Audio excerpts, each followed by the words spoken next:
This morning, I want to express our grief and condolences to the families of two hostages.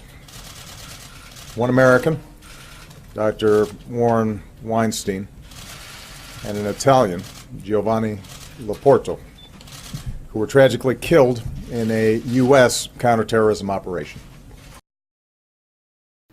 My dad and I sometimes find ourselves debating the merits and downfalls of various U.S. presidents. We both agree Obama has been our best president to date. One thing that interests me is policy change, especially regarding war and national security. Because before Obama took office, he was very critical of the Patriot Act. This is legislation that puts our own Justice Department above the law. And of the government's massive military spending. They allow federal agents to But shortly after any swearing in, on any American. his positioning changed. My assessment and my team's assessment was that they help us prevent terrorist attacks.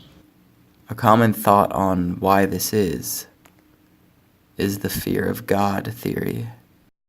I hear from friends who are very close to the administration, the president, and the White House, that he was very much captured by the intelligence community, that they put the fear of God, quite literally, in him with these daily terrorist briefings and national security briefings. They say this happened with Bush Sr. and his son, but Obama differs in what I think is a pretty incredible, if callous, way.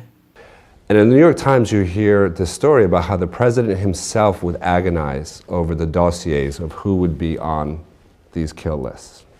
This reminds me of the famous Harry Truman quote. So the buck stops here.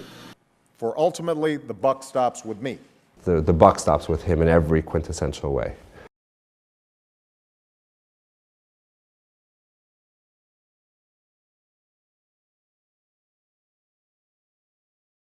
And it makes me think of the parallels between me and the president. The things I do, the products I consume day in and day out, so repetitive it is banal and thought not about. I read that there are at least 66 different minerals needed to manufacture a computer. However, are mined in the Democratic Republic of the Congo, Many of them along with 9 of its are neighboring conflict African minerals countries, where mined in the warlords, Congo. militia armies, and rebel groups profit from the sale of these minerals. Many clothing brands I own are produced in sweatshops where workers are mistreated and safety They're regulations are exploiting skipped. cheap labor costs. A contractor making clothes for The sportswear. grim reality for thousands of children in Bangladesh are forced to work. I just don't think about it.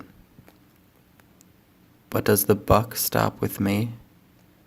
Does my monetary support for these crimes make me criminal?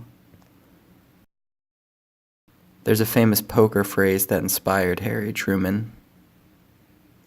Pass the buck.